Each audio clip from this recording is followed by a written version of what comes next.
Hello guys, welcome back. In today's video, I'm gonna show you how you can add shortcut in your Google Chrome. Let's get started. First of all, open up your Google Chrome in your PC or laptop. So after opening up Google Chrome browser, now you have to just open up a new tab. So after opening up new tab, it will just look like this. Now what you have to do is you just have to tap on add shortcut button, which is below the search option. So after tapping on it, So after tapping it, now you have to name the website which you want to make a shortcut. So rename it according to your needs.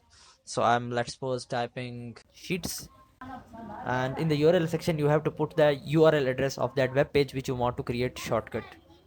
So I'm creating a, let's suppose, shortcut of copy the URL, and I want to make this shortcut of this URL.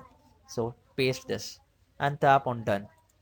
And that's all guys. You can see here is the shortcut of your sheets has been created, and in this way you can create a shortcut and you can directly access by tapping on shortcut. So that's all for today guys. Do like, share, subscribe. Thank you so much. Bye bye.